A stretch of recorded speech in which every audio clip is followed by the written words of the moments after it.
YC is very, very good at is making sure you know what to focus on, that you focus on the right things and that you only focus on the right things. And they're just amazing at making you do that. So it's obviously a great experience for the company.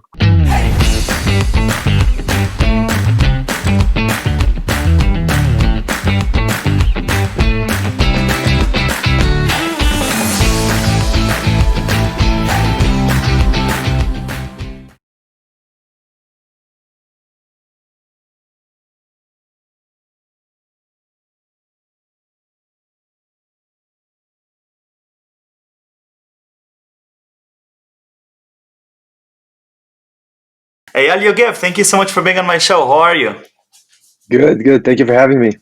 Of course. So incredible journey that I can't wait to dive into, whether it's from, starting a company, which you're doing now, to being a VP product at a startup. But before that, being in a corporate like Cisco and that whole transition. But even before that, drawing on what you say, your first entrepreneurial experience, so commanding one of the most prestigious computer courses in the Israel Defense Forces, which I think it's an incredible take to look at it from an entrepreneurial perspective. So I can't wait to hear about that. But before everything, Ayal, we have to talk a little bit about Survivor, because I'm a huge fan. It's been a dream since I'm like 6 years old to be on Survivor.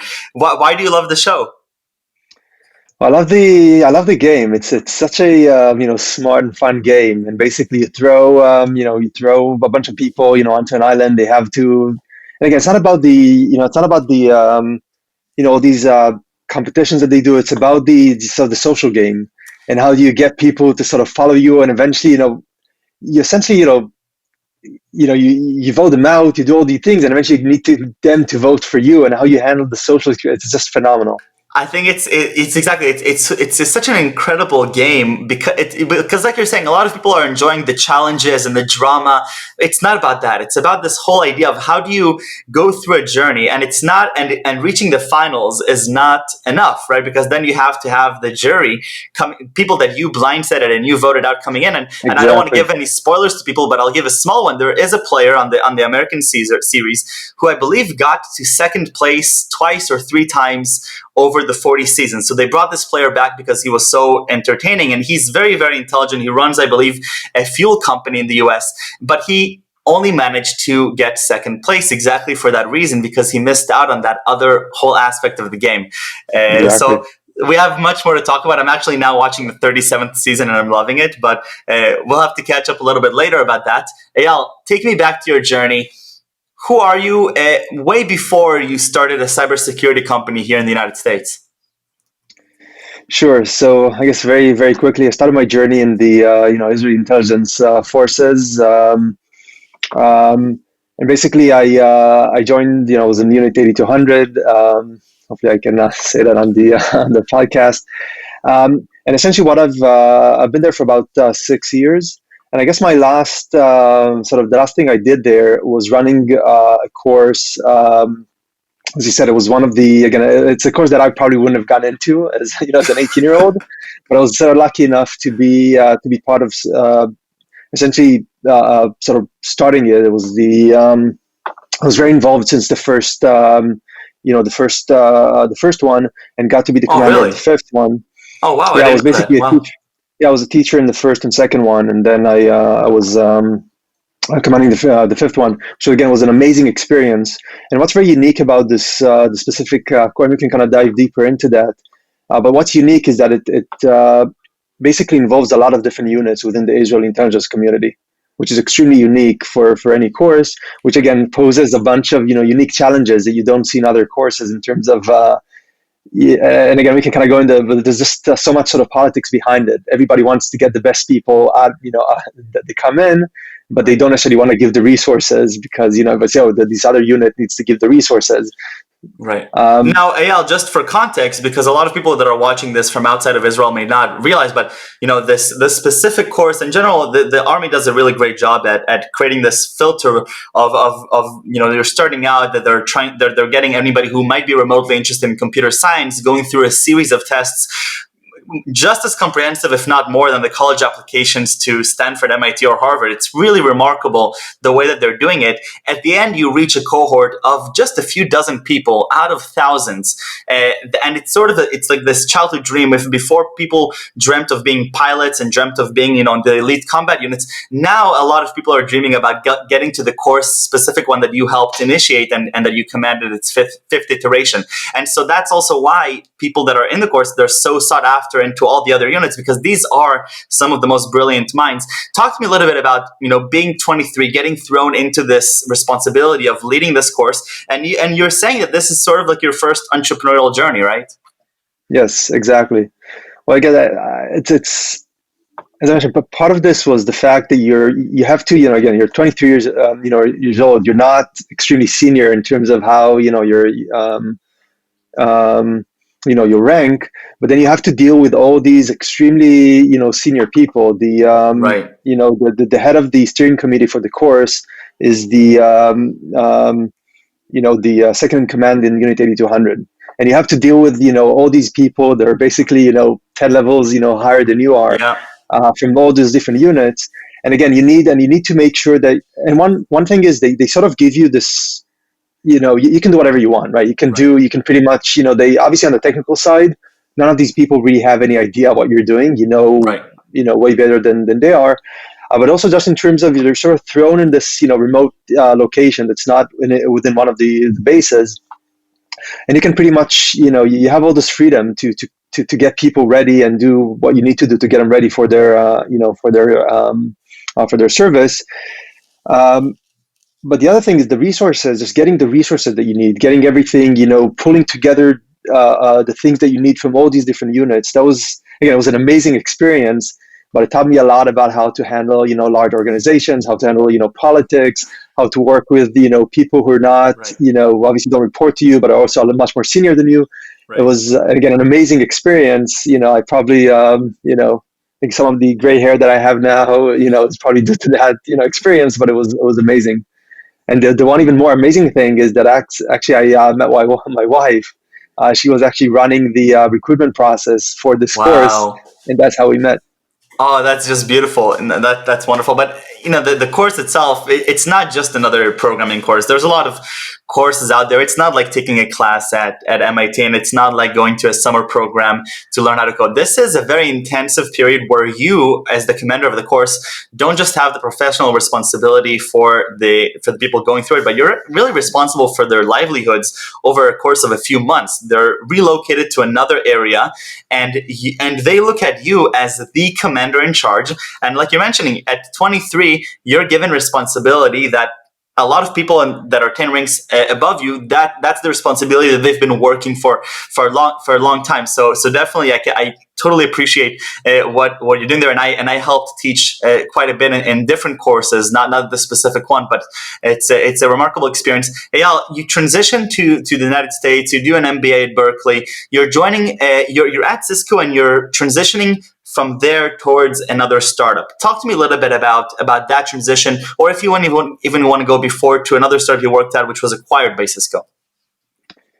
Sure. So yeah, basically, this is going. Since after I left the military, I went to work for a bunch of startups, and I was always, you have this sort of, and again now at a startup and at Cisco, you interview a lot of people. And you see that some people, are more startup people, and some people love, the bigger companies. Right. And, some people sort of, like both. And it's a lot, there's no sort of right and wrong there. It's, your personality, what you like doing. And, one of the things I always ask people is, why they want to join us is, why startup? And part of it is just making sure that they understand, what that is. And part of it to make sure it's a good fit. And again, maybe it was that experience, maybe it was just, friends. I knew that startups was probably kind of the right thing for me. I ended up working for a few startups. Very early in my career, I worked for a startup that got acquired by IBM. And that even sort of reinforced my sort of thinking that a big company is probably not for me. Even though, again, I think IBM was there's a lot of great things to say about IBM, but the culture, wasn't a great fit for me at the time. And then I decided to come here to the US and basically get my MBA at Berkeley. And that was to me a way to moved to the Bay Area where sort of everything happens. It was a really, really great way to come in. And obviously as somebody that grew up in Israel and, worked in Israeli, again, it was tech companies that, did most of the business in the US, but I didn't really have a strong US network. And this was just a great way to come to the Bay Area, build a network here. And that was an amazing, amazing experience. And after doing that, I worked at a couple of startups here in the US. The second one I worked for was a company called OpenDNS, and about a year, in, we got acquired by Cisco. And again, I remember, getting the email from the CEO saying, Cisco is acquiring us. It was, I think I was, I don't know why I woke up like very early that morning and suddenly saw the email in my inbox. And I remember thinking, my God, it's going to be the sort of the IBM experience all over again. But it ended up being amazing. Cisco is very, very good at acquiring companies. I think it's one of the companies that acquired, most companies, went through the most M&A ever, and it was just a phenomenal experience. Wow. And it got me sort of the view of what it's like to work in this very, very large organization. And again, I can talk a lot about sort of the, how well they sort of merged us into the organization, and how our CEO ended up becoming the head of, an SVP and the GM for security at Cisco, which again, obviously. What is one thing that you experienced which was very positive in the mergers and acquisitions? Because, a lot of the people that I talked to on the show, they've gone through these different mergers and acquisitions. It sounds like the majority of them aren't as successful as people hope them to be, right? And obviously, it's extremely difficult and complicated process, not just technologically and professionally, but also in terms of the culture, because you're going from a small startup, even 100 people is tiny compared to thousands of people at a larger organization. When all of a sudden you have a new identity. So, what was one thing that you found really helpful in your transition? Yeah, the one thing I think Cisco did very, very well, and I think IBM, so that's where they missed. Cisco basically gave us the autonomy, and they didn't sort of come in and told us, this is what you need to do. You need to change everything to be Cisco. They gave us, and again, eventually it happened over, a number of years. But they sort of came in and nothing changed in the beginning. We still had our sort of same reporting structure. We still had the autonomy that we had. There were a lot of things I'm sure were very difficult for Cisco to sort of to agree to, because they were sort of very different in how they do things. Sorry, but they didn't really change any of that. They allowed us to continue doing everything as we did. And to some extent, their approach was, you guys have built something very, very successful. You guys are doing something amazing. We want to come in and learn from you. And they changed a lot of their, what I did there is I was running the product management organization for Umbrella, which was the leading product that we had. And they were basically saying, we want to learn from you. How do you guys run product? And I ended up getting a bunch of other product groups reporting into me from Cisco. The ScanSafe group ended up reporting into my organization. They basically said, you guys know how to do this. You guys have built a very, very successful company, which again I think was a very, very smart way of doing things. Right. So then you're transitioning from Cisco, and I'd love to make sure we have enough time to also talk about the current startup that you're running, because now you've transitioned after being at a few startups, being at a few corporates, being a commander in the IDF. You're now starting your own company. So tell me a little bit about Anjuna Security and some of the insights that you've gained throughout the process of starting this company. Sure. So I guess to a lot of my what I did throughout my career was getting sort of ready for this. I always knew I wanted to start my own company, and a lot of what I did was sort of geared through that. Even in my MBA, I did my internship at a VC firm just to sort of see what the other side of the table sort of looks like, and learn from that. So after Cisco, I went to be a VP product at a Series A startup at the time, Series B startup now, to sort of see what it's like to be an executive at a startup and get that experience as well. Very cool. And then I was sort of my time there was sort of cut short because a friend of mine that I knew from for the Israeli intelligence days, I was actually a teacher at the course I was commander of. He reached out to me, and he just finished his PhD at Stanford, working with Professor Dan Bonnet that you might know. Of course. So he basically researched this. It's funny. It was this huge security problem that we both knew about in the Israeli military intelligence. And to sort of say it in one sentence is that you can't secure data and use it at the same time. every time data is being used, it's essentially not, it's not being secured because it has to be in the clear in memory. And I kind of ran into that problem again and again throughout, going in the private sector as well. So at OpenDNS, at Cisco, in a lot of places, I ran into how big that problem was. And he actually found a solution for that problem during his PhD with Dan Bonet. So we ended up, joining forces and starting a company to actually solve this problem. Wow. So you became a co-founder of this company, right? And you joined. So what's actually happening now? Where is the company in the life cycle of a traditional startup? Sure. So this was about 2.5 years ago. We the first thing we did was start talking to as many potential customers as possible to sort of understand if we got the right problem. Once we had enough information, we basically built a deck and started pitching this to investors. We ended up getting both a seed round, so we raised a $3 million seed, as well as got into Y Combinator. Amazing. And when we did that, it's funny. It was the same week that we got the term sheet for the investment and the the call from YC, which was very after it was a good week after some very difficult couple of months. It was a very good week.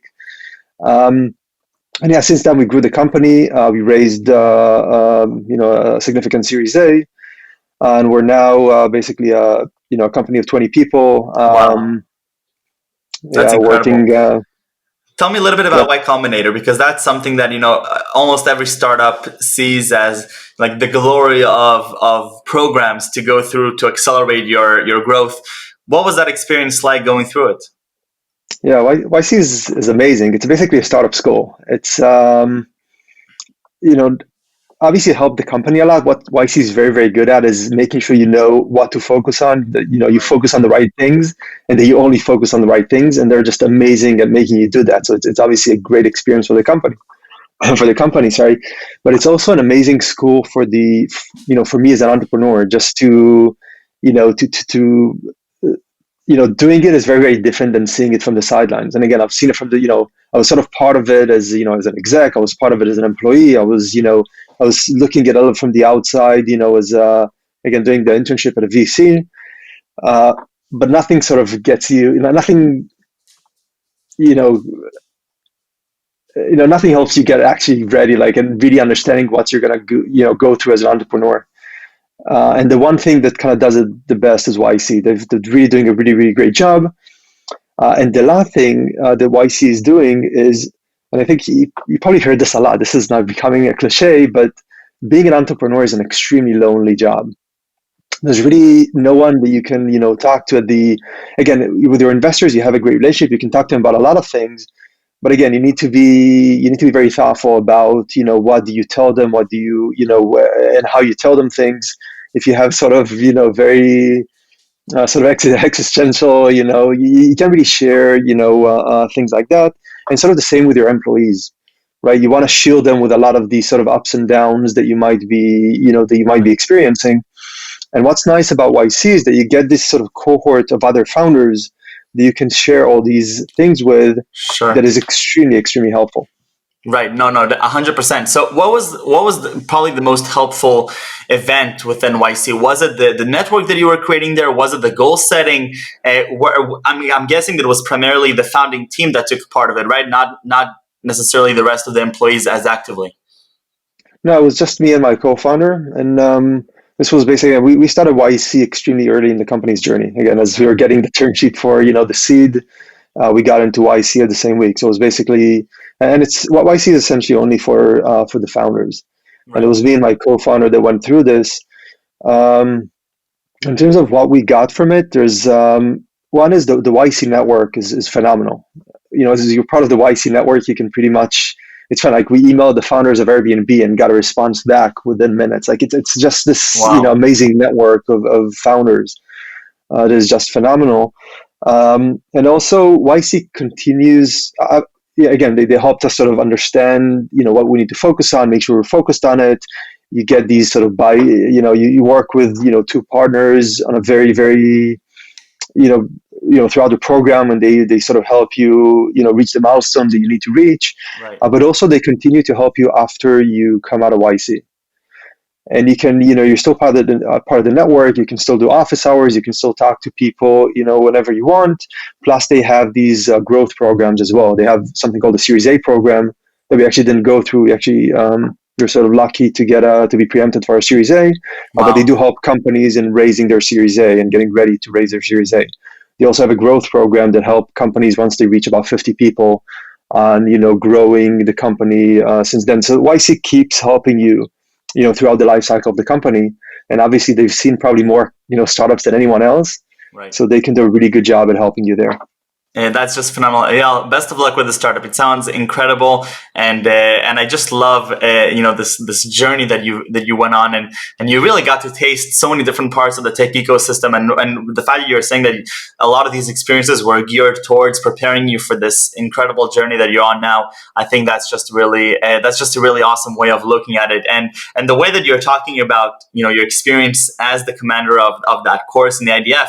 I think it totally resonates, and I think it's part of the magic of Startup Nation, part of the magic that also Eric Schmidt talks about a lot, and the book, obviously, Startup Nation talks about that. It's this innovation through necessity.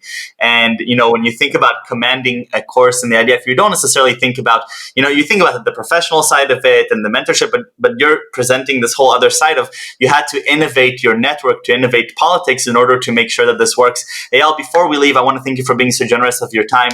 What are 3 words that you would use to describe yourself? Sure. So, you gave me a minute before we started to, to think. So yeah, I think the 3 words I would use are one is passionate. Mm-hmm. Number 2 is curious. And I really believe in the sort of student always mentality. I think you're always, you can always get better. You can always, learn more. And I love 100%. learning new things. And the last one is empathetic. Why is that? Explain that a little bit more.